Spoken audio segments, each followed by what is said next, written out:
ನಮಸ್ಕಾರ. ಸುದ್ದಿ ಮೃದಂಗ ವಿಶೇಷ ಕಾರ್ಯಕ್ರಮಕ್ಕೆ ಸ್ವಾಗತ. ನಾನು ಎಚ್.ಎಸ್. ಸುಧೀಂದ್ರ ಕುಮಾರ್. 3 ಸುದ್ದಿಗಳನ್ನು ನಿಮ್ಮ ಗಮನಕ್ಕೆ ತರುವಂಥ ಪ್ರಯತ್ನ ಇವತ್ತಿನ ವಿಶೇಷ ಕಾರ್ಯಕ್ರಮ. ಸಾವಧಾನದಿಂದ ಜನರ ಸಮಸ್ಯೆಯನ್ನು ಆಲಿಸಿದ ಎಸ್.ಟಿ. ಸೋಮಶೇಖರ್.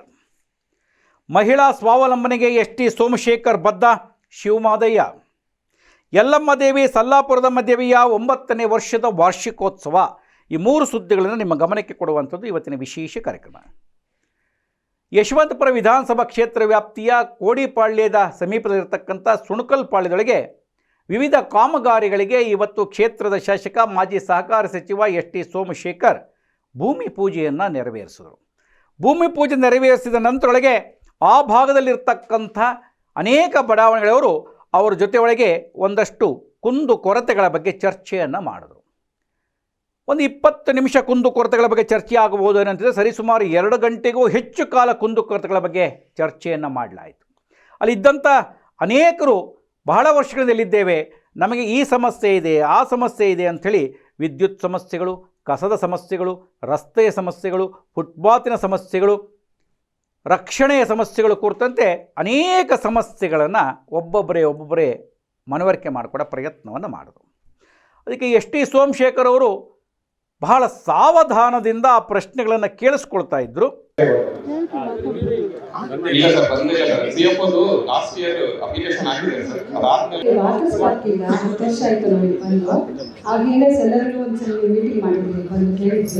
ಇನ್ನು ಏನು ಅನುಕೂಲ ಆಗಿಲ್ಲ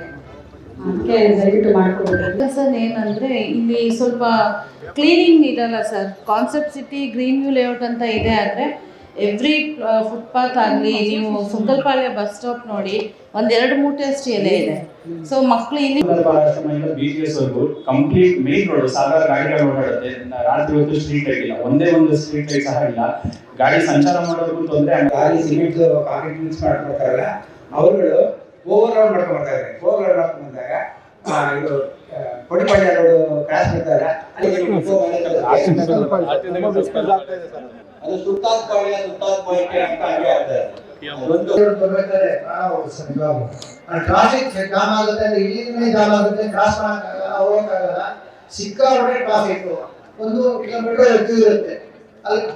ಸಮಸ್ಯೆಗಳನ್ನು ಕೇಳಿಸ್ಕೊಳ್ತಾ ಇದ್ರು. ಸಮಸ್ಯೆಗಳನ್ನು ಅವರು ಆಪ್ತರು ಗುರುತು ಮಾಡಿಕೊಳ್ತಾ ಇದ್ರು. ಅಧಿಕಾರಿಗಳಿಗೆ ಅದಕ್ಕೆ ಉತ್ತರವನ್ನು ಕೊಡಿ ಅಂತ ಹೇಳ್ತಾ ಇದ್ರು. ಅಧಿಕಾರಿಗಳು ಉತ್ತರ ಕೊಡೋ ಸಂದರ್ಭಗಳಿಗೆ ಬೆಸ್ಕಾಮಿನ ಎಕ್ಸಿಕ್ಯೂಟಿವ್ ಇಂಜಿನಿಯರ್ ಶಿವಕುಮಾರ್ ಅವರು ಕೂಡ ಮಾತಾಡ್ತಾ ಎಲ್ಲ ಸಮಸ್ಯೆ ಬಗೆಹರಿಸಿದ್ದೇವೆ, ಇನ್ನಷ್ಟು ಸಮಸ್ಯೆನ ಬಗೆಹರಿಸ್ತೇವೆ ನೀವು ಹೇಳಿರೋದ್ರ ಜೊತೆಗೆ ಒಂದು ಮಾತನ್ನು ಹೇಳಿದ್ರು. ಒಟ್ಟಾರೆಯಾಗಿ ಬೆಂಗಳೂರಲ್ಲಿ ಇರುವಂಥ ಎಲ್ಲ ಕ್ಷೇತ್ರಗಳ ಪೈಕಿ ಯಶವಂತಪುರ ಕ್ಷೇತ್ರದೊಳಗೆ ಬೆಸ್ಕಾಮಿನ ಸಮಸ್ಯೆಗಳು ಬಹುತೇಕ ಬಗೆಹರಿದು ಹೋಗಿದೆ. ಅದಕ್ಕೆ ಬೇಕಾದ ಅನುದಾನವನ್ನು ಎಸ್.ಟಿ. ಸೋಮಶೇಖರ್ ಅವರು ತಕ್ಷಣವೇ ಕೊಡಿಸ್ತಾ ಇದ್ದಾರೆ. ಹಾಗಾಗಿ ಸಮಸ್ಯೆಗಳೆಲ್ಲವನ್ನು ನಿವಾರಿಸ್ತಾ ಇದ್ದೇವೆ, ಸಣ್ಣ ಪುಟ್ಟ ಸಮಸ್ಯೆಗಳು ಶೀಘ್ರದಲ್ಲೇ ಬಗೆಹರಿಯುತ್ತೆ. ಈ ರೀತಿಯಾಗಿ ಕಾರ್ಯವನ್ನು ಮಾಡ್ತಾ ಇರ್ತಕ್ಕಂಥ ನಮಗೆ ಬೆಂಬಲಿಸಿರ್ತಕ್ಕಂಥ ಶಾಸಕರು ಇವರು ಅಂಥೇಳಿ ಸೋಮಶೇಖರ್ ಅವ್ರ ಬಗ್ಗೆ ಶ್ಲಾಘನೀಯ ಮಾತುಗಳನ್ನು ಅಧಿಕಾರಿಗಳು ಹೇಳಿದರು. ಕೆಲಸ ಕಾರ್ಯಗಳು ಆಗ್ತಾ ಇದಾವೆ. ಇವೆಲ್ಲದಕ್ಕೂ ನೀವು ಏನಾದ್ರು ಮಾಡಬೇಕು ಅಂತಂದ್ರೆ ನಿಮ್ಗೆ ಗೊತ್ತಿದೆ, ಹಣ ಬೇಕು. ಅದಕ್ಕೆ ಬಜೆಟ್ ಇವತ್ತು ನೀವು ನಂಬ್ತಿರೋ ಬಿಡ್ತಾರೆ ಇಲ್ವಾ? ನಾವೇನಾದ್ರು ನಮ್ಮ ಶಾಸಕರು ನಮ್ಮ ಕ್ಷೇತ್ರ ಏನಾದ್ರು ಒಂದು ಇಂಧನ ಇಲಾಖೆ ಸರ್ಕಾರದಲ್ಲಿ ಏನಾದ್ರು ಬಜೆಟ್ ಇಂಥದ್ದು ಬೇಕು ಅಂತಂದ್ರೆ ಅದಕ್ಕೆಲ್ಲ 1 ರೂಪಾಯಿ ಇರ್ಬೋದು, 1 ಕೋಟಿ ಇವತ್ತು ನಮಗೆ ಬಜೆಟ್ ಅಲ್ಲಿ ನಮಗೆ ಕೆಲಸ ನಾವೇನಾದ್ರು ಕೆಲಸ ಕಾರ್ಯ ಮಾಡ್ತೀವಿ. ನಮ್ಮ ಶಾಸಕರ ಆಶೀರ್ವಾದದಿಂದ ಅವರ ಒಂದು ಏನು ಗುರಿ ಇಟ್ಕೊಂಡಿರೋದ್ರಿಂದ ನಾವು ಮಾಡ್ತಾ ಇದ್ದೇವೆ. ಇದು ಸಹ ನಾನು ಈ ಸಂದರ್ಭದಲ್ಲಿ ನಿಮ್ಮೆಲ್ಲರೂ ನಾನು ಯಾಕೆಂತಂದ್ರೆ ಪ್ರತಿಯೊಬ್ಬರಿಗೂ ಸಾಮಾನ್ಯ ಕ್ಷೇತ್ರದ ಕಟ್ಟ ಕಡೆ ಒಂದು ಜನಸಾಮಾನ್ಯ ಗೊತ್ತಾಗ್ಬೇಕು. ಸಾಹೇಬ್ರ ಶ್ರಮ ಏನಿದೆ, ಸಾಹೇಬ್ರ ಏನು ಕಷ್ಟದಿಂದ ಇವತ್ತು ಏನಿದೆ, ನಮ್ಗೆ ಇವತ್ತು ಬಜೆಟ್ ಹಾಕಿ ಇವತ್ತು ಕೆಲಸ ಕಾರ್ಯಗಳು ನಮ್ಗೆ ಏನಾದ್ರು ಮಾಡ್ಬೇಕು ಅಂತ ತಾವೆಲ್ಲರೂ ಇಷ್ಟೆಲ್ಲ ಹೇಳಿದ್ವಿ. ರಸ್ತೆ ಹೇಳಿದ್ವಿ, ನಮ್ಮ ಬೆಸ್ಕಾಂ ಹೇಳಿದ್ವಿ, ಎಲ್ಲಾನು ಹೇಳಿದ್ವಿ. ಅದಕ್ಕೆಲ್ಲದೂ ಬಜೆಟ್ ಇವತ್ತು ಸುಲಲಿತವಾಗಿ ನಮ್ಮ ಯಾರೋ ಸಾಮಾನ್ಯರು 230 ಕೋಟಿ 232 ಕೋಟಿ ಇವತ್ತು ಸಾಹೇಬರಿಂದ ಅದು ಬಂದಿರ್ತಕ್ಕಂಥದ್ದು ತಾವೆಲ್ಲರೂ ಅರ್ಥ ಮಾಡ್ಕೊಳ್ಬೇಕಾಗ್ತದೆ. ಇವತ್ತು ನಾವೇನಾದ್ರು ಬೆಸ್ಕಾಂ ಒಂದು ರಕ್ಷಣೆಯ ಪ್ರಶ್ನೆ ಬಂದಾಗ ಒಂದಷ್ಟು ಸಮಸ್ಯೆಗಳಾಗಿದೆ ಅಂತ ಹೇಳಿದಾಗ ಕೆಂಗೇರಿ ಸರ್ಕಲ್ ಇನ್ಸ್ಪೆಕ್ಟರ್ ಜಗದೀಶ್ ಅವರು ಕೂಡ ಮಾತನಾಡಿ ಹೇಳಿದ್ರು, ಈಗಾಗಲೇ ನೀವು ಪೊಲೀಸ್ ಸ್ಟೇಷನ್ಗೆ ಬರಲಿಕ್ಕೆ ಹಿಂದೆ ಮುಂದೆ ನೋಡ್ತೀರಿ, ವಿಚಾರ ಹೇಳಕ್ಕೆ ಹಿಂದೆ ಮುಂದೆ ನೋಡ್ತೀರಿ, ನಾವು ಇಲ್ಲಿ ಸಭೆ ಮಾಡಿದಾಗ ಬಂದು ಹೇಳ್ತೀರಿ, ನೀವು ಧೈರ್ಯವಾಗಿ ಬನ್ನಿ, ನಾವಿದ್ದೇವೆ ಅಂತ ಹೇಳೋದ್ರ ಜೊತೆಗೆ ಸಮಸ್ಯೆಗಳನ್ನು ಗಮನಿಸ್ತೇನೆ, ಬಗೆಹರಿಸ್ತೇನೆ ಅಂತಕ್ಕಂಥ ಭರವಸೆಯನ್ನು ಕೂಡ ಕೊಟ್ಟರು. ಅನುದಾನದಲ್ಲಿ ಮತ್ತು BBMP-ಯಿಂದ ಮತ್ತು ನಮ್ಮ ಬೆಂಗಳೂರು ಸಿಟಿ ಸೇಫ್ ಸಿಟಿ ಪ್ರಾಜೆಕ್ಟ್ನಲ್ಲಿ ಸುಮಾರು 500 ಕ್ಯಾಮ್ರಾಗಳನ್ನ ನಮ್ಮ ಲಿಮಿಟ್ಸ್ ಅಲ್ಲಿ ಹಾಕಿದ್ವಿ. ಮತ್ತು 8,500 ಕ್ಯಾಮ್ರಾಗಳನ್ನ ಪಬ್ಲಿಕ್ ಸ್ಪಾನ್ಸರ್ ಅಲ್ಲಿ ಹಾಕ್ಸಿದ್ವಿ. ಅಂದ್ರೆ ನಿಮ್ಮ ಅಪಾರ್ಟ್ಮೆಂಟ್ ಇಂದ ನೀವೇ ಹಾಕ್ಸ್ಕೊಬೇಕು. ಅದು ಮೇಂಟೆನೆನ್ಸ್ ಆಗುತ್ತೆ. ಈಗ ನಮ್ಮ BBMP-ಯಿಂದ ಮತ್ತು ಬೇರೆ ಕಡೆಯಿಂದ ಕ್ಯಾಮ್ರಾ ಇನ್ಸ್ಟಾಲೇಷನ್ ಆಗುತ್ತೆ, 1 ವರ್ಷ ರನ್ ಆಗುತ್ತೆ, ನಮ್ಗೆ ಮೇಂಟೆನೆನ್ಸ್ ಇಶ್ಯೂಸ್ ಆಗುತ್ತೆ. ಅದಕ್ಕೋಸ್ಕರ ನಾವು ಈಗ ಮನೆ ಪೊಲೀಸಿಂಗ್ ಅಂತ ಮಾಡ್ತಾ ಇದ್ವಿ ಸರ್. ಕಳೆದ 3 ತಿಂಗಳಿಂದ ಗೃಹ ಸಚಿವರು ಅದು ಕಾರ್ಯಕ್ರಮ ಹಾಕೊಂಡು ಕೆಲವರು ಎಷ್ಟೋ ಜನ ಇಲ್ಲಿಂದ ಪೊಲೀಸ್ ಸ್ಟೇಷನ್ ಬರೋದೇ ಇಲ್ಲ, ಸಣ್ಣ ಪುಟ್ಟ ಇಶ್ಯೂಸ್ ಅಂತ ಅಂದ್ಬಿಟ್ಟು ನಾವುಗಳೇ ಮೀಟಿಂಗ್ ಮಾತ್ರ ಬರ್ತಾರೆ ಅಂತ ಹೇಳಿ ಈಗ ಪೊಲೀಸರೇ ಪ್ರತಿ ಮನೆಗಳಿಗೂ ಹೋಗಿ ಸಮೀಕ್ಷೆ ಮಾಡಿ ಸೇಫ್ಟಿ ರಿಲೇಟೆಡ್ ಏನಾದ್ರು ಇಶ್ಯೂಸ್ ಇತ್ತು ಅಂತಂದ್ರೆ ನಾವು ಚೆಕ್ ಮಾಡಿ ಅಟೆಂಡ್ ಮಾಡಬೇಕು ಅಂತ ಹೇಳಿ ನಾವು ಪ್ರತಿ ಮನೆಗಳಿಗೂ ಕೂಡ ಈಗಾಗಲೇ ಸುಮಾರು 50% 50% ಹೆಚ್ಚು ಮನೆಗಳನ್ನ ನಾವು ಈಗಾಗಲೇ ಕವರ್ ಮಾಡಿದ್ವಿ. ಮತ್ತು ಈ ಏರಿಯಾಗಳು ಕಡ್ಡಾಯವಾಗಿ ಭೇಟಿ ಮಾಡ್ತೀವಿ. ಎಲ್ಲರೂ ಗೌರ್ಮೆಂಟ್ ಮೇಲೆ ಡಿಪೆಂಡ್ ಆಗಬೇಕು. ಅಟ್ಲೀಸ್ಟ್ ನಮ್ಮ ಈ ಸ್ಟ್ರೀಟ್ ಅಲ್ಲಿ 5 ಕ್ಯಾಮ್ರಾಗಳನ್ನ ಯಾವುದೋ ಒಂದು ಅಪಾರ್ಟ್ಮೆಂಟ್, ಮೆಡಿಕಲ್ ಶಾಪ್, ಇರ್ತಕ್ಕಂಥ ಪ್ರಾವಿಷನ್ ಶಾಪ್ ಹಾಕಿಸ್ಕೊಂಡ್ರೆ ಮೇಂಟೆನೆನ್ಸ್ ಇರುತ್ತೆ ಮತ್ತು safety preventive point of view ಕೂಡ ಆಗುತ್ತೆ. ಎಸ್ ಟಿ ಸೋಮಶೇಖರ್ ಅವರು ಆಲಿಸಿದಂತಹ ಮಾತುಗಳನ್ನೆಲ್ಲವನ್ನು ಕೇಳಿ ಉತ್ತರ ಕೊಡೋಕ್ಕೆ ನಿಂತಾಗ ಅವ್ರ ಮಾತನ್ನು ಹೇಳಿದ್ರು, ಕೆಲಸಗಳು ಅಭಿವೃದ್ಧಿಗಳು ಸ್ವಲ್ಪ ತಡವಾಗಿದೆ, ತಡ ಆಗಿರೋದಕ್ಕೆ ನಾನು ಕ್ಷಮೆಯನ್ನು ಕೊಳ್ತೇನೆ, ಆದರೆ ಇನ್ನು 1-1.5 ತಿಂಗಳೊಳಗಾಗಿ ಸಮಸ್ಯೆಗಳನ್ನು ಬಗೆಹರಿಸಿ ಮತ್ತೆ ರಿವ್ಯೂ ಮೀಟಿಂಗನ್ನು ಇಲ್ಲಿಯೇ ಮಾಡ್ತೇನೆ ಅಂತ ಹೇಳಿದ್ರು ಸೋಮಶೇಖರ್. ಈ ಮಾತು ನಾವು ಯಾಕೆ ಹೇಳ್ತಾ ಇದ್ದೀವಿ ಅಂತ ಹೇಳಿದ್ರೆ, ಸಹಜವಾಗಿ ರಾಜಕಾರಣಿಗಳಿಗೆ ಏನಾಗುತ್ತೆ ಅಂತಂದರೆ ಚುನಾವಣೆ ಬಂದಾಗ ಮಾತ್ರ ಜನಸಂಪರ್ಕ ಬೇಕು, ಆಮೇಲೆ ಜನಸಂಪರ್ಕ ಬೇಡ. ಸಮಸ್ಯೆಗಳು ಹೇಳ್ತಾ ಇದ್ರೆ ಆಯ್ತು ನನಗೆ ಗೊತ್ತಿದೆ ಬಿಡ್ರಿ, ನಾನು ನೋಡ್ತೀನಿ ಬಿಡ್ರಿ ಅಂತೇಳಿ ಮಕ ಗಂಟಿಕ್ಕಿಕೊಂಡು ಹೋಗುವ ಶಾಸಕರೇ ಜಾಸ್ತಿ. ಅಂಥ ಸಂದರ್ಭದೊಳಗೆ ಸೋಮಶೇಖರ್ ಒಂದು 2 ಗಂಟೆಗೂ ಹೆಚ್ಚು ಕಾಲ ತಾಳ್ಮೆಯಿಂದ ಸಮಸ್ಯೆಗಳನ್ನು ಆಲಿಸಿ ಕೆಲಸ ಆಗೋದಕ್ಕೆ ಏನು ಅಡಚಣೆಗಳಾಗಿದೆ, ಕಾಂಗ್ರೆಸ್ ಸರ್ಕಾರ ಇರುವ ಸಂದರ್ಭಕ್ಕೆ ಅದರ ಶಾಸಕರ ಪುತ್ರ ಇಬ್ಬರು ಶಾಸಕರೇ ಉತ್ತರಹಳ್ಳಿ ರಸ್ತೆ ಏನಿದೆ ಅದಕ್ಕೆ ಆಗಿರುವ ತೊಂದರೆ ಅವರಿಂದ ಹೇಗಾಯಿತು ಅನ್ನುವಂಥದ್ದನ್ನು ಕೂಡ ವಿವರಿಸಿದ್ರು. ಅವ್ರು ಹಿಂದೆ ಮುಂದೆ ಏನೂ ನೋಡಲಿಲ್ಲ, ಆಗಿರುವ ಸಮಸ್ಯೆ ಹೀಗಿದೆ, ಅವರು ತಡೆ ಹಾಕ್ತಾ ಇದ್ದಾರೆ, ನನ್ನ ಪ್ರಯತ್ನ ಮಾಡ್ತಾ ಇದ್ದೀನಿ, ಈಗ ಬಗೆಹರಿತಾ ಇದೆ, ಬಗೆಹರಿದಿದೆ, ಇನ್ನು ಕೆಲವೇ ದಿವಸಗಳಲ್ಲಿ ಆಗುತ್ತೆ, ಯಾಕೆ ತಡ ಆಯಿತು ಅನ್ನುವಂಥದ್ದನ್ನು ಸೋಮಶೇಖರ್ ನಿರಂತರವಾಗಿ ಹೇಳಿ ತಡ ಆಗಿದ್ದಕ್ಕೆ ಕ್ಷಮೆ ಕೊಡ್ತಾನೆ. ಎಲ್ಲ ಸಮಸ್ಯೆಗಳನ್ನು ಬಗೆಹರಿಸಿ ಮತ್ತೆ 1.5 ತಿಂಗಳಾದಮೇಲೆ ಇಲ್ಲೇ ಕುಳಿತು ರಿವ್ಯೂ ಮೀಟಿಂಗ್ ಮಾಡೋಣ, ಏನಾಗಿದೆ ಏನು ಆಗಿಲ್ಲ ಅನ್ನುವಂಥದ್ದನ್ನು ಹೇಳ್ತೀನಿ ಅನ್ನುವಂಥದ್ದನ್ನು ಸೋಮಶೇಖರ್ ಹೇಳಿದಾಗ ಅಲ್ಲಿದ್ದಂಥವ್ರು ಎಲ್ಲರೂ ಕೂಡ ತುಂಬ ಖುಷಿಪಟ್ಟು ಚಪ್ಪಾಳೆಯನ್ನು ಕೂಡ ತಟ್ಟಿದ್ರು. ಯಾಕೆ ಅಂತಂದರೆ ಎಲ್ಲ ಅಭಿವೃದ್ಧಿಗಳನ್ನು ಯಾರೂ ಮಾಡಲಿಕ್ಕಾಗೋದಿಲ್ಲ, 100ಕ್ಕೆ 100 ಅಭಿವೃದ್ಧಿ ಸಾಧ್ಯವೇ ಇಲ್ಲ. ಅಂಥ ಸಂದರ್ಭದೊಳಗೆ ಅಭಿವೃದ್ಧಿ ಮಾಡೋದ್ರ ಜೊತೆ ಯಾಕೆ ಮಾಡೋಕ್ಕಾಗಿಲ್ಲ, ಏನು ತೊಂದರೆ, ಯಾರಿಂದ ತೊಂದರೆ, ಅದನ್ನು ವಿವರವಾಗಿ ಹೇಳಿದ್ರಲ್ಲ, ನಿಜಕ್ಕೂ ಖುಷಿಪಟ್ಟು ಅವರನ್ನು ಅಭಿನಂದಿಸಿದ್ರು. ಸಮಸ್ಯೆಯನ್ನು ಬಗೆಹರಿಸ್ತೀನಿ ಅಂತಕ್ಕಂಥ ಮಾತನ್ನು ಕೂಡ ಆಡಿದ್ರು. ಕಾರ್ಯಕ್ರಮದೊಳಗೆ ಕೆಂಗೇರಿ ಕೋಟೆ ವಾರ್ಡಿನ ಪ್ರಮುಖರಲ್ಲಾಗಿರ್ತಕ್ಕಂಥ ಒಬ್ಬರಾಗಿರ್ತಕ್ಕಂಥ ಶಿವಮಾದೇನವರು, ಅಮೃತ್ ಗೌಡರು, ಬ್ಲಾಕ್ ಅಧ್ಯಕ್ಷ ನಾಗರಾಜ್ರವರು ಸೇರಿದಂತೆ ಹಲವರು ಉಪಸ್ಥಿತರಿದ್ದರು. ಸಮಸ್ಯೆಗಳನ್ನು ಆಲಿಸಿ ಸೂಕ್ತ ಉತ್ತರವನ್ನು ಕೊಟ್ಟರು. ಅಲ್ಲಿ ಏನಾಯಿತು ಅನ್ನುವಂಥ ಸಂಕ್ಷಿಪ್ತವಾಗಿ ನಿಮಗೆ ತೋರಿಸ್ತಾ ಇದ್ದೇನೆ. ಸ್ವಲ್ಪ ತಡ ಆಗಿದೆ ಕೆಲಸಕ್ಕೆ. ಸುಮಾರು ಒಂದು 100 ಮೆಸೇಜ್ ಹಾಕಿರ್ಬೇಕು ಬಾಲು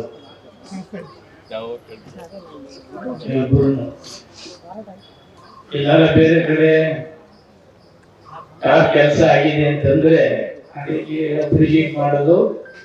ಸರ್ ಇಲ್ಲಿ ಸುಂಕನಪಾಳ್ಯ ಯಾವಾಗ ಸರ್, ಇಷ್ಟೇ, ಬೇರೆ ಏನಿಲ್ಲ. ಯಾವಾಗಾದ್ರೂ ಕಂಪ್ಲೀಟ್ ಮಾಡ್ತಕ್ಕಂಥದಕ್ಕೆ ಇವತ್ತು ಭೂಮಿ ಪೂಜೆಯನ್ನ ಮಾಡಿದ್ದೇವೆ. ಎಷ್ಟು ರಸ್ತೆಗಳಿದೆ ಅದೆಲ್ಲ ಕೂಡ ಕಂಪ್ಲೀಟ್ ಆಗ್ತದೆ. ತಾವು ಕೂಡ ಅಸೋಸಿಯೇಷನ್ ಅವರು ಅಬ್ಸರ್ವ್ ಮಾಡಿ ಸರಿಯಾಗಿ ಆಗ್ತಾ ಇದೆಯಾ ಇಲ್ವಾ ಅಂತಕ್ಕಂಥದ್ದೆಲ್ಲ ಕೂಡ ತಾವು ಒಂದ್ಸಾರಿ ಪರಿಶೀಲನೆ ಮಾಡಿದ್ರೆ ಅದು 100% ಕಂಪ್ಲೀಟ್ ಆಗ್ತದೆ. ಸ್ಟ್ರೀಟ್ ಲೈಟ್ LED ಬಲ್ಬ್ನ ಥ್ರೂಟ್ ಕಾನ್ಸ್ಟಿಟ್ಯೂನ್ಸಿಗೆ ಆಗ್ತಕ್ಕಂಥದ್ದಕ್ಕೆ ಈಗ ಆಲ್ರೆಡಿ ಚಾಲನೆಯನ್ನ ಮಾಡಿದ್ದೇವೆ. ಪ್ರತಿಯೊಂದು ಕಂಬಕ್ಕೂ ಕೂಡ LED ಬಲ್ಬ್ನ ಅಳವಡಿಸ್ತಕ್ಕಂಥದ್ದಕ್ಕೆ ಈಗ ಆಲ್ರೆಡಿ 4-5 ಕಡೆ ಪೂಜೆನೂ ಕೂಡ ಮಾಡಿದ್ದೇವೆ. ಎಲ್ಲೂ ಕೂಡ ಕಂಪ್ಲೇಂಟ್ ಬರ್ತಿದ್ದಂಗೆ ಕೋಡಿಪಾಳ್ಯ 100% ಎಲ್ಲ ಕೂಡ ಕಂಪ್ಲೀಟ್ ಮಾಡಿದ್ದಾರೆ. ಅದೇ ತರ ಇವತ್ತೇನು ತಾವು ಹೇಳಿದಿರಿ, ಮುಂದಿನ ದಿವಸಗಳಲ್ಲಿ ಈ ಬೆಸ್ಕಾಂ ನೀವು ಯಾರು ಕೂಡ ಕಂಪ್ಲೇಂಟ್ ಹೇಳಲ್ಲ. ಆ ಒಂದು ಕೆಲಸದಲ್ಲಿ ಅವರು ಕಂಪ್ಲೀಟ್ ಮಾಡ್ತಿದ್ದಾರೆ. ಕಸದವರು ಸಿದ್ದರಾಜೇಗೌಡರು ಅವರು ಚಾರ್ಜ್ ತಗೊಂಡಿದ್ದಾರೆ. ಅಪಾರ್ಟ್ಮೆಂಟ್ ಇರ್ಬೋದು, ಅದೇನಾಗ್ತಿದೆ ಈ ಅಪಾರ್ಟ್ಮೆಂಟ್ಸ್ ಅಲ್ಲಿ ಕಮರ್ಷಿಯಲ್, ಆ ಕಮರ್ಷಿಯಲ್ ಹೇಳ್ದಂಗೆ ಮಾಡ್ತಾರೆ. ಅದಕ್ಕೆ ಸಿದ್ದರಾಜೇಗೌಡರು ಹೇಳಿದೀನಿ, ಎನಿ ಹೆರಾಸ್ಮೆಂಟ್ ಮಾಡ್ತಕ್ಕಂಥದ್ದು ಒಂದು ಡಬಲ್ ಕೇಳ್ತಕ್ಕಂಥದ್ದಾದ್ರೆ ಅವನ್ನ ಕ್ಯಾನ್ಸಲ್ ಮಾಡಿ, ಬೇರೆ ಯಾರಾದ್ರೂ ಕಸ ಕ್ಲೀನ್ ಮಾಡ್ತಕ್ಕಂಥದ್ದಕ್ಕೆ ಹಾಕಿ. ಈ ತರ ಮೂಲಭೂತ ಸೌಕರ್ಯಗಳು ಏನೇನಿದೆ ಅದೆಲ್ಲವನ್ನ ಕೂಡ ಮಾಡ್ತಕ್ಕಂಥ ನಮ್ಮ ಒಳ್ಳೊಳ್ಳೆ ಅಧಿಕಾರಿಗಳು ಕೂಡ ಇದ್ದಾರೆ. ನಮ್ಮ ಪ್ರದೀಪ್ ಅಂತ ಹೇಳಿ ಅಸಿಸ್ಟೆಂಟ್ ಇಂಜಿನಿಯರ್ ಈ ಭಾಗದಲ್ಲಿ ಏನೇನು ಕೆಲಸ ಆಗಬೇಕು ಅದೆಲ್ಲವನ್ನ ಕೂಡ ಪಟ್ಟಿ ಮಾಡಿ ಕಂಪ್ಲೀಟ್ ಮಾಡ್ತಕ್ಕಂಥದ್ದಕ್ಕೆ ಕೂಡ ಮಾಡ್ತಾ ಇದ್ದಾರೆ. ಇಷ್ಟು ತಮ್ಮ ಗಮನಕ್ಕೆ ಹಾಕಿದ್ದೇವೆ. ಒಂದೂವರೆ ತಿಂಗಳು ಬಿಟ್ಟು ತಾವೇನೇನು ಹೇಳಿದಿರಿ ಅದನ್ನೆಲ್ಲ ರಿವ್ಯೂ ಮಾಡ್ತಕ್ಕಂಥದ್ದಕ್ಕೆ ಇನ್ನೊಂದು ಸಭೆಯನ್ನ ಮಾಡಿ ಏನ್ ಹೇಳಿದಿರಿ, ಏನಾಗಿದೆ, ಏನಾಗಲಿಲ್ಲ ಅಂತಕ್ಕಂಥದ್ದನ್ನ ಕೂಡ ರಿವ್ಯೂ ಮಾಡೋಣ ಅಂತಕ್ಕಂಥದ್ದನ್ನ ಹೇಳಿ ತಾವೆಲ್ಲ ಇಷ್ಟು ಸಮಯವನ್ನ ನಮಗೆ ಕೊಟ್ಟದಕ್ಕೆ ನಿಮ್ಗೆಲ್ಲರಿಗೂ ಕೂಡ ನಾನು ತುಂಬ ಹೃದಯದ ಅಭಿನಂದನೆಯನ್ನ ಈ ಸಂದರ್ಭದಲ್ಲಿ ಹೇಳ್ತೇನೆ.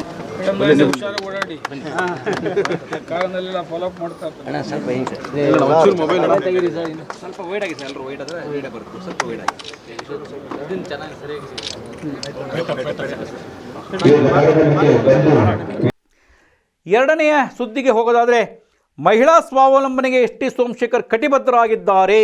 ಶಿವಮಾದಯ್ಯ ಏನೋ ದೊಡ್ಡ ಬೆಲೆಗೆ ಹೋಗುವಂಥ ರಸ್ತೆಯಲ್ಲಿರ್ತಕ್ಕಂಥ ಒಂದು ಬಡಾವಣೆ ಒಳಗೆ ಅಲ್ಲಿ ಒಂದು ಮಹಿಳಾ ಸಂಘಟನೆಯವರು ಒಂದು ಅತ್ಯುತ್ತಮವಾದ ಕಾರ್ಯಕ್ರಮದ ಆಯೋಜನೆಯನ್ನು ಮಾಡಿದರು. ಟೈಲರಿಂಗ್ ಮಿಷಿನ್ನ ವಿತರಣೆ, ಅದರ ಜೊತೆಗೆ ಬೇರೆ ಬೇರೆ ಕಾರ್ಯಕ್ರಮಗಳನ್ನು ನೆರವೇರಿಸಿದರು.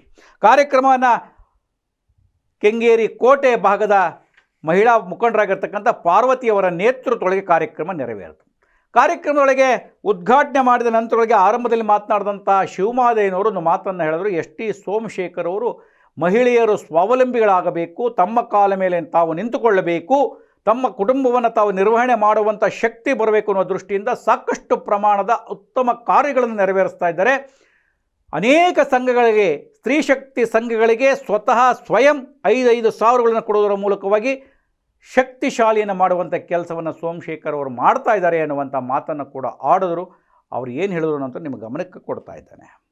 ಇವತ್ತೇನು ಈ ಭಾಗದಲ್ಲಿ ಸಾಹೇಬರು ಒಂದಲ್ಲ ಒಂದು ಕಾರ್ಯಕ್ರಮ ತಮಗೆಲ್ಲರೂ ಗೊತ್ತಿರೋ ಹಾಗೆ ಸತತವಾಗಿ ಮಾಡ್ಕೊಂಡು ಬರ್ತಾನೆ ಇದ್ದಾರೆ. ಪ್ರತಿಯೊಂದು ಮಕ್ಕಳು ಕೂಡ, ಪ್ರತಿಯೊಂದು ಹೆಣ್ಮಕ್ಳು ಕೂಡ ಸ್ವಾವಲಂಬಿಗಳಾಗಬೇಕು, ಅವರ ಹೆಜ್ಜೆ ಮೇಲೆ ತನ್ನ ಕಾಲ ಮೇಲೆ ತಾನು ನಿಂತ್ಕೋಬೇಕು, ತನ್ನ ಕುಟುಂಬ ಪೋಷಣೆ, ತನ್ನ ಮಕ್ಕಳುಗಳು, ತನ್ನ ಕುಟುಂಬದವರು ಮತ್ತು ಎಲ್ಲ ಜವಾಬ್ದಾರಿನ ಹೊರ್ತಕ್ಕಂಥ ಎಲ್ಲ ಹೆಣ್ಮಕ್ಳುಗಳಿಗೆ ಒಂದು ಶಕ್ತಿಯನ್ನು ತುಂಬಂಥ ಕೆಲಸ ಮಾಡಬೇಕು ಅಂತೇಳಿ ಸತತವಾಗಿ ಸುಮಾರು 15 ವರ್ಷದಿಂದ ಹೊಲಿಗೆ ಯಂತ್ರ ಇರ್ಬೋದು, ಮತ್ತು ಬ್ಯೂಟಿಷಿಯನ್ ಇರ್ಬೋದು, ಮಾಲೆ ಮಾಡ್ತಕ್ಕಂಥ ಕಾರ್ಯಕ್ರಮ ಇರ್ಬೋದು, ಹೀಗೆ ಹಲವಾರು ಕಾರ್ಯಕ್ರಮಗಳನ್ನು ಸತತವಾಗಿ ಮಾಡ್ಕೊಂಡು ಬರ್ತಾ ಇದ್ದಾರೆ. ಅದರಲ್ಲಿ ಇತ್ತೀಚೆಗೆ ಸ್ವಲ್ಪ ಜವಾಬ್ದಾರಿ ತೊಗೊಂಡಿರಲಿಲ್ಲ. ಮೊನ್ನೆ ಪಾರ್ವತಿ ಮೇಡಮ್ನವ್ರನ್ನ ಕರೆದು ಯಾಕೆ ವಾರ್ಡಲ್ಲಿ ಮತ್ತೆ ಕಾರ್ಯಕ್ರಮಗಳು ಮಾಡ್ತಾ ಇಲ್ಲ, ಹೆಣ್ಮಕ್ಳು ಕಾರ್ಯಕ್ರಮ ಮಾಡಿ ನಾನು ನಿಮ್ಮ ಹಿಂದೆ ನಿಲ್ತೇನೆ, ದಯಮಾಡಿ ನನ್ನಿಂದ ಏನು ಬೇಕು ಎಲ್ಲ ರೀತಿ ಸಹಕಾರ ಪಡ್ಕೊಳ್ಳಿ ಅಂತೇಳಿ ಹಿಂದೆ ಸುಮಾರು ಇವಾಗ ಉಷಾವ್ರು ಹೇಳ್ದಂಗೆ ಪರಿಚಯ ಮಾಡಿಕೊಟ್ಟಿದ್ದಾರೆ. ಸುಮಾರು ಪ್ರತಿಯೊಂದು 2,500 3,000 ನಿಮ್ಮ ಸಂಘಗಳು ಏನಿದ್ದಾವೆ ಆ ಸಂಘಗಳಿಗೆ ಪ್ರತಿ ಸಂಘಕ್ಕೂ ಕೂಡ 5,000 ಸಾವಿರ ಉಚಿತವಾಗಿ ಪ್ರೋತ್ಸಾಹಧನ ಕೊಡಿಸೋದ್ರ ಮುಖಾಂತರ. ಅದಾದಮೇಲೆ ಸೋಮಶೇಖರ್ ಅವರು ಮಾತನಾಡ್ತಾ ಹೇಳಿದ್ರು, ಮಹಿಳೆಯರಿಗೆ ಸಾಕಷ್ಟು ಅವಕಾಶಗಳನ್ನು ಕಲ್ಪಿಸಲಾಗ್ತಿದೆ. ಒಂದು ಕಡೆಗೆ ಧರ್ಮದ ಕಾರ್ಯದ ಜೊತೆಗೆ ಅಭಿವೃದ್ಧಿಯ ಕಾರ್ಯಕ್ರಮಗಳನ್ನು ಕೂಡ ಮಾಡ್ತಾ ಇದ್ದೇವೆ. ಶಿವರಾತ್ರಿ ಕಾರ್ಯಕ್ರಮಗಳನ್ನು ಕೂಡ ಮಾಡೋದ್ರ ಮೂಲಕ ಮಹಿಳೆಯರಿಗೆ ಅವಕಾಶ ಕೊಟ್ಟಿದ್ದೇವೆ. ಸಂಕ್ರಾಂತಿ ಕಾರ್ಯಕ್ರಮ ಮಾಡೋದ್ರ ಮೂಲಕ ಮಹಿಳೆಯರಿಗೆ ಅವಕಾಶವನ್ನು ಕೊಟ್ಟಿದ್ದೇವೆ. ದಸರಾ ಕಾರ್ಯಕ್ರಮ ಮಾಡೋದ್ರ ಮೂಲಕ ಮಹಿಳೆಯರಿಗೆ ಅವಕಾಶವನ್ನು ಕೊಟ್ಟಿದ್ದೇವೆ. ಬರೀ ಧಾರ್ಮಿಕ, ಸಾಂಸ್ಕೃತಿಕ, ಸಾಹಿತ್ಯಿಕ ಕಾರ್ಯಕ್ರಮಗಳ ಅಷ್ಟೇ ಅಲ್ಲದೆ ಅಭಿವೃದ್ಧಿಯತ್ತೂ ಕೂಡ ನಾವು ಗಮನವನ್ನು ಹರಿಸಿದ್ದೇವೆ ಅನ್ನುವಂಥ ಮಾತುಗಳನ್ನು ಆಡಿ ಮಹಿಳೆಯರ ಕಾರ್ಯಕ್ರಮವನ್ನು ಮೆಚ್ಚುಗೆಯನ್ನು ಸೂಚಿಸಿದ್ರು. ಮಹಿಳೆಯರು ಒಂದಾಗಬೇಕು, ಮಹಿಳೆಯರು ಒಟ್ಟೊಟ್ಟಿಗೆ ಕುಳಿತು ಚರ್ಚಿಸುವಂತಾಗಬೇಕು ಅಂತ ಹೇಳಿದಾಗ ನೈಜ ಸುದ್ದಿಯನ್ನು ಹಾಸ್ಯ ರೂಪದಲ್ಲಿ ಹೇಳೋದು. ಏನು ಅದು ಅಂತೇಳಿದ್ರೆ, ಮಹಿಳೆಯರು ಒಟ್ಟಿಗೆ ಸೇರಿದಾಗ ಸಹಜವಾಗಿ ಬಡಾವಣೆಯ ಸಮಸ್ಯೆಗಳು ಚರ್ಚೆ ಆಗುತ್ತೆ. ಅಷ್ಟೇ ಅಲ್ಲ, ನಿಮ್ಮ ಸೀರೆಯ ಬಣ್ಣದ ಬಗ್ಗೆಯೂ ಚರ್ಚೆ ಆಗುತ್ತೆ.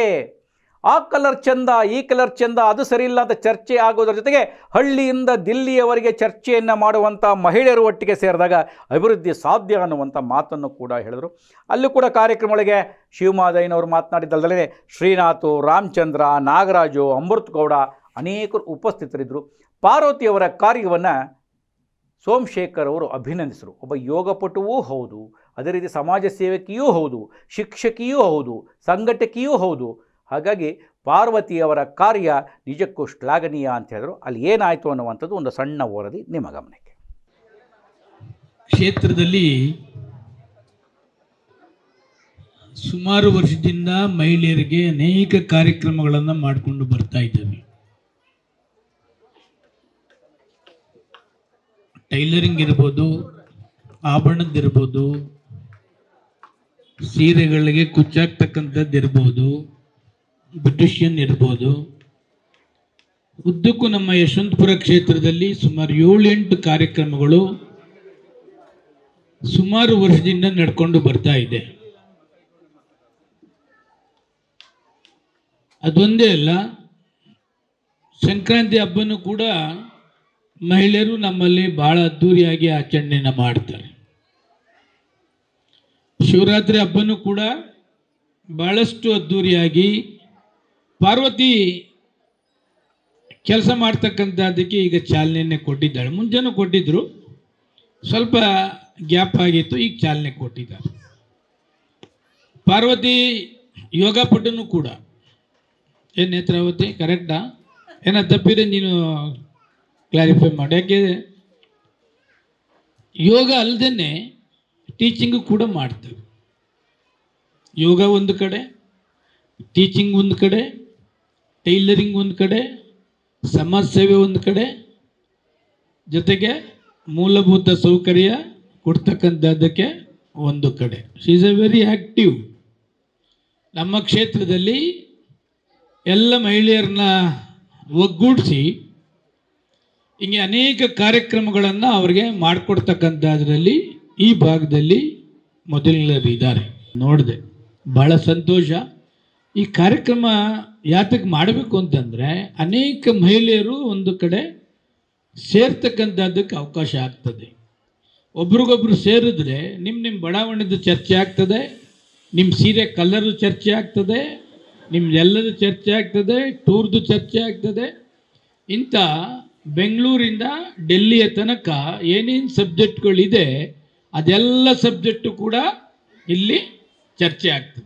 ಅದರಿಂದ ಇಂಥ ಕಾರ್ಯಕ್ರಮಗಳು ಆಗ್ತಾ ಇರಬೇಕು, ಇಂಥ ಸಭೆಗಳು ಕೂಡ ಮಾಡ್ತಾ ಇರಬೇಕು. ಆಗ ತಮ್ಮಲ್ಲಿರ್ತಕ್ಕಂಥ ಪ್ರತಿಭೆಗಳನ್ನು ಗುರ್ತು ಮಾಡ್ತಕ್ಕಂಥ ಇವತ್ತು 9 ಜನ ಮಹಿಳೆಯರು ಸ್ಟಾರ್ಟಿಂಗ್ ಮಾಡಿದ್ರು. ಅವರೆಲ್ಲ ನೋಡಾದ್ಮೇಲೆ ತಿರ್ಗಾ ಇನ್ನೂ ಒಂದಷ್ಟು ಜನ ಸ್ಟಾರ್ಟ್ ಆಗ್ತಾರೆ. ನಾವ್ಯಾಕೆ ಆಗಬಾರ್ದು, ನಾವ್ಯಾಕೆ ಕಲಿ.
ಅದಾದಮೇಲೆ ಕೆಂಗೇರಿಯ ಕರಗಕ್ಕೆ ಪ್ರಸಿದ್ಧಿಯಾಗಿರ್ತಕ್ಕಂಥ ಯಲ್ಲಮ್ಮ ದೇವಿ ಸಲ್ಲಾಪುರದಮ್ಮ ದೇವಿಯ 9ನೇ ವರ್ಷದ ವಾರ್ಷಿಕೋತ್ಸವ.